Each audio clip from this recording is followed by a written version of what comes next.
You know, it's been so dark here that I had to move all the plants out of the windows, put them on the table with my, what are those things called? The happy light things. I got one when I moved over here, when I was fixing to move over here. There's some sort of light that you use to get the UV rays so that they're depression lights or something. Anyways, I have all my poor plants all lined up on the table with the depression light over them. I have to just keep it going all day long. They're having such a hard time. And I know it has to do with the toxins too in the water, but there's so much poison in the faucet water. I probably have to give them some stream water, give them some doses, something good for them for a minute. And who knows? They could be bombing that with toxins too. It's so hard to know. It's weird too. The stuff with the moon is so weird. So I was looking last night to see if it was going to be back there again. Well, I looked the next night and it wasn't back there. And then I looked last night because I'm pretty sure it's been a night since the night that I came in to my window at 2:30 in the morning. It was so fucking bright. It was weird. So I'm pretty sure, yeah, it's been another night. And then last night it was back there again. And so I was doing those affirmations because I had seen somebody talking about during this season right here. This is like a 7 or 9 days or something from the first eclipse to the second one. And they're very significant of how the planets are lining up. And it has a lot to do with all the stuff that's happening right now. And so I'd seen this one girl say, make sure and do affirmations every night before you go to bed. And in the morning, I keep feeling a hair. Like so much hair around here. And in the morning when you get up, do your affirmations of whatever it is that you want. And she said to do your best timeline. So when you're going to sleep, you'd be like, I'm going to go into my best timeline. That is, for me, I was saying, what they're telling me and showing me that I'm aligning with that timeline. But she was talking about, creating the timeline that you want to put yourself into. And because they're all available to you. So it's where you want to align yourself with your focus, right? So it is to do those affirmations during this period because, I don't know, it's portals opening and stuff, so that you can move your energy in that direction. That's kind of how I took it. So anyways, I thought, this seems smart, because I think affirmations and gratitude is like prayer and awareness. So, I usually end the night like setting your intention and gratitude, and then in the morning I do the same thing. I get woke up sometimes, but I still try and lay there and keep my eyes shut and pretend like I'm asleep until I complete my and it is, to me, a lot of times waking up, even if it is and I'll fall asleep a lot of times. I'll go into meditation, I'll just go completely out, like I'm not even in this body, I'm somewhere else. And I will all of a sudden get woke back up into it. And it's super, super startling, like I had talked about before, that it is, it's very much like, where am I? What's going on? And you have to sit there and kind of, okay, wait a minute. Okay, I'm Kelly. I'm alive. This is my room. This is my life. Oh yeah, okay. And kind of put it together. I have to do that all the time. And like what is that called? We used to do that all the time as a nurse. We'd have to, especially with dementia people or whatever, you have to, I can't think of the word. It's so distracting. There's so many distractions. My mind is so scattered. It's all over the place. I have all these different things going through it that I want to talk about. And it is weird because it does just feel like such chaotic energy. It feels super scattered. It feels like a dream. It doesn't feel real. Reorient, I think, is the word I was thinking about. You have to reorient. You have to go back in and think, process the whole situation, where you are, what's going on. And I have to do that all the time. And it feels more and more like this disconnect to this reality. And when I was talking about before too, that the way that it feels up here, it just feels like it's open. Like everything just feels open, and you feel things through your heart center. And so much stuff comes at you. It goes into your heart. It's like a different way of processing. When you move up, you know, the chakra system, and move up, it's all about healing.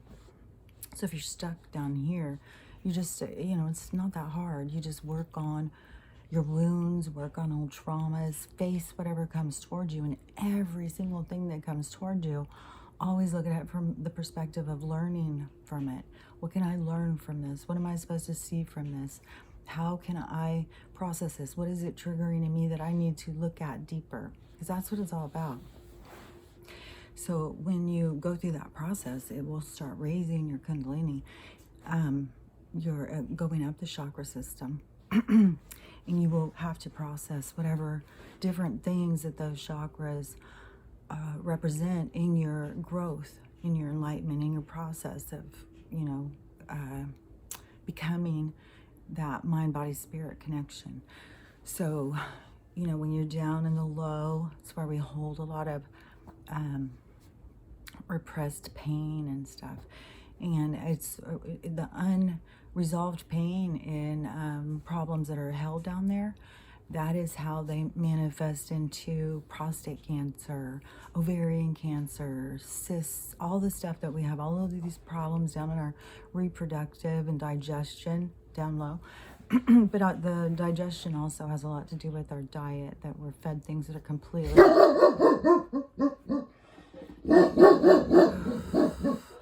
If she wakes me up like that... Stella, please. Okay, stop. Oh my God. 2 old people who walk by every single freaking day. Big news. I keep trying to explain to her the story of the boy who cried wolf. She's got to get it. I know she'll get it because, I mean, it's a nursery rhyme for kids. So I know she'll get it. I just got to keep telling her. Sorry she barks so loud. If she barks like that, that startles me awake. I may sit and process still. I may just like jump up and then go, oh, wait. And then reprocess. But okay, anyways, back to what I was talking about, if I can remember. I told you I've got distraction after distraction. It's like this energy is coming in just to try and keep me off kilter. And that's what all of this stuff is about, you know. Spiritually, it's about alignment and balance. So all of these things that are coming at you is to set you off. But how do you rebalance, you know?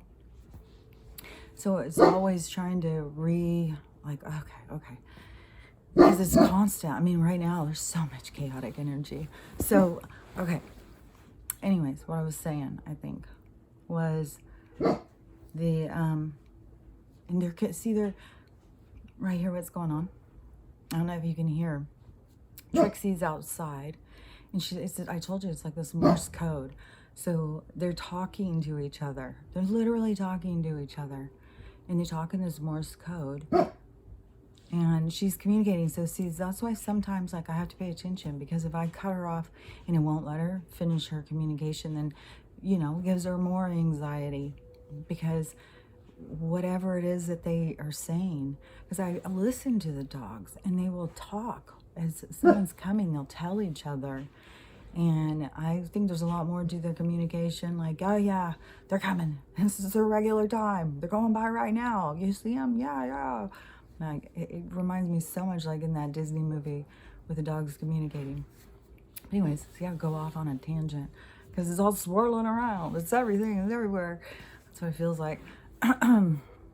Anyways, I was back talking about something about healing. I know it was about healing. Because that's what I'm always talking about.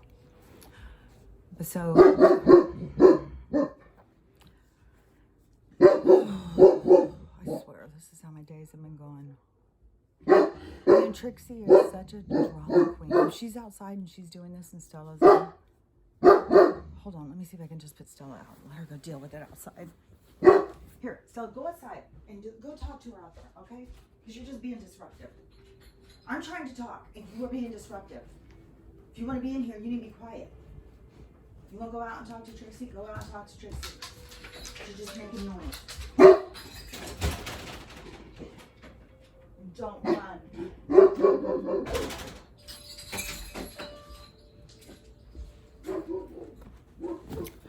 Oh, there's a big news announcement because the neighbor dogs came out. So, woo, exciting party. Okay, let me see if I can get back to what I was talking about.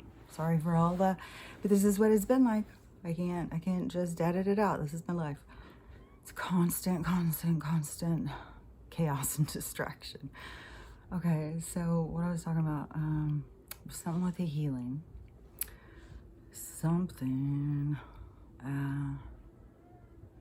shoot. Can you see the lights too?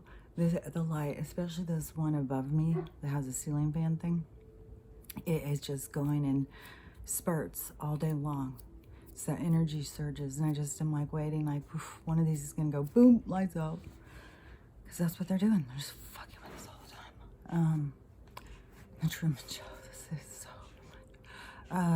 Okay, so what the fuck was I talking about? Damn it.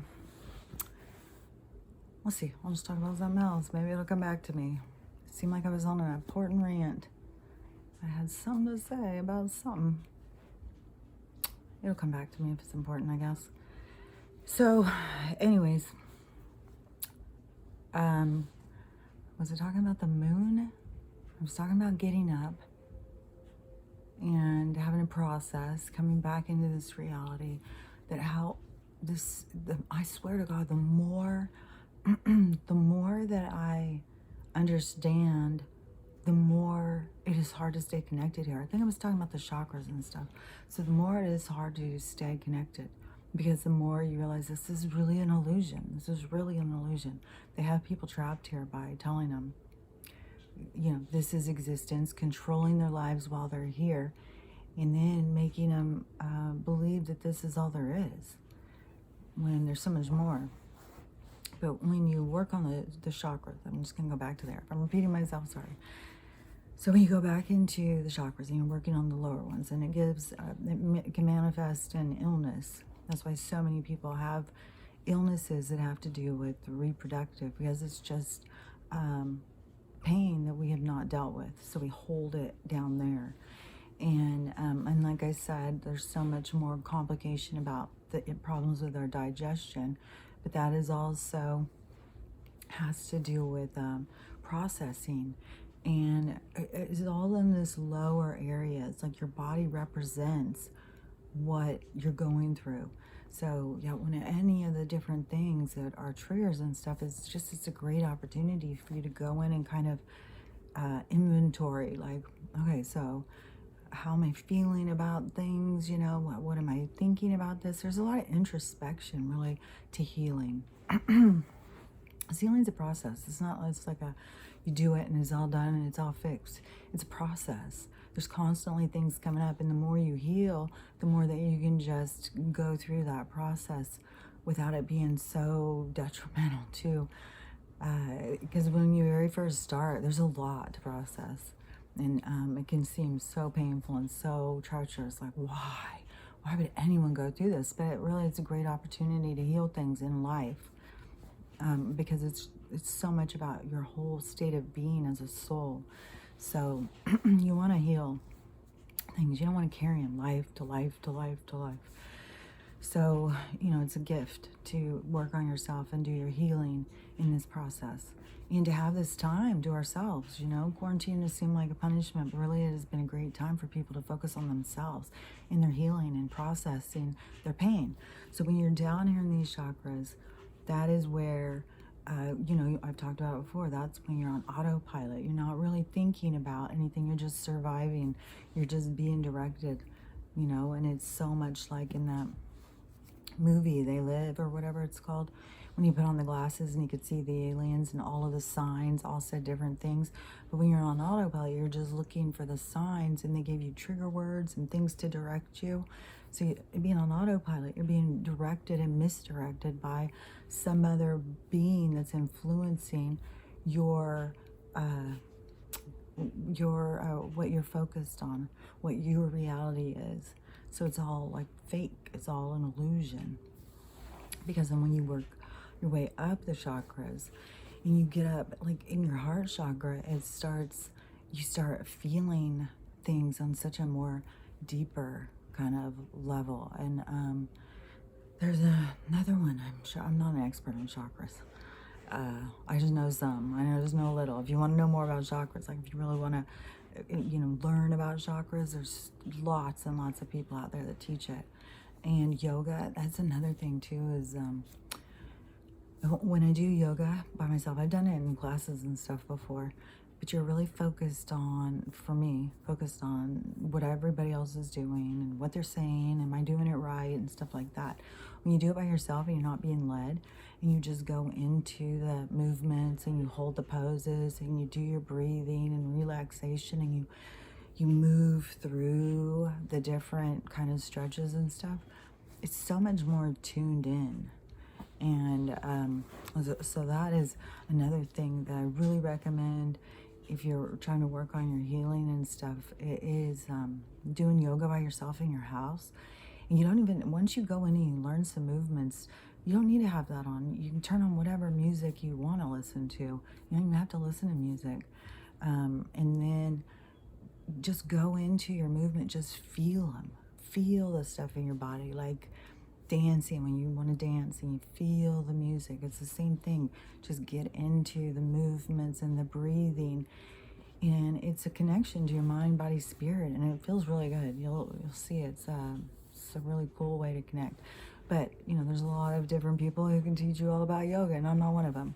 And I'm not an expert on chakras. I can just explain very rudimentary kind of basic chakra stuff.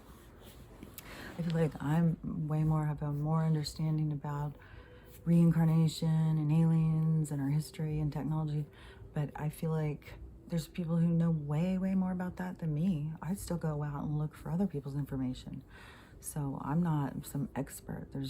I just know I'm one of those people who know a little bit about a lot of things, but I think it's important to be able to know a little bit about a lot of things, because there's so many people who are in the spiritual world and they just are focused on that and they have no idea what's going on in the religious, or the ones that focus on government, or the ones focused on the education or human rights or whatever. Everybody's got their own focus and that's all they focus on.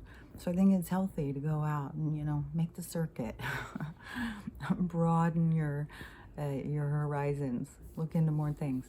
But so when you get up here into these chakras, you really do feel a change, and you feel things through your heart. Like people talk to you and you see things and you feel it in your heart. Like I used to feel things like more in my gut or in my stomach, down lower. Now it's more up here. Like it feels like a wave or a tingling. And then throat, I talked about that when I started this channel. That was the part of the throat chakra, and I had a lot of problems with my throat. I still do. This raspiness of my voice is like scarring and stuff like that. And my dad had throat cancer and stuff, so that is something. And when you go into other soul existence, it has to do with not speaking your truth, or being scared to speak your truth, or being killed for speaking your truth. And when you think about the history of mankind for the lives here, and that doesn't even count all the other lives that you can go and exist in, but in those of how many have been about repression of our voices. And so we've all lived lives where we've been repressed. So using our throat chakra is a movement up to speak our truth and to be true to ourselves and be authentic is a huge claim to self. And, it's a process. It's not something that you just can do. I mean, some people may be able to do it, but it could be just, theirs is ego driven. It's not driven from the actual healing that gets you to the place to speak your truth and be authentic and honest about who you are and accept the repercussions and take responsibility for them. Then when you move up, you get up into this area, the Christ consciousness, that chakra, to me, I swear to God, it just feels open. And it always was open to all the communication. Like I spend most of my day talking to people who aren't there. Well, they're there, just other people can't see them. They're very there to me. They're always talking to me and they're always giving me smart things and insights, and they're great people to have on your side. So I'm always talking to them. So I was always open to that. And it's not like that. It's a different kind of feeling. It's literally feels like it's open. Like every time I envision my head in my mind, it reminds me of that poster that I saw. Maybe it was an album cover, and it's like a profile of a girl's face. And then on the top is just open, and there's butterflies and flowers and joy. That's what I feel like. That's what it feels like to me. So, I'm just a big cheerleader for healing. And I still see so many people who talk about, you want to raise your vibration, just quit eating meat, don't drink alcohol, a lot of don'ts in those. Raise your vibration by don't. And I'm not like that about that. I think that about your meat, your diet, and stuff like that, when you tune into your body, your own physicality, your own mind, body, spirit will guide you of how you need to feed it and maintain it. So that is a personal journey. And I say have gratitude. If you're eating anything that you're taking its energy, then you need to have gratitude, no matter what it is.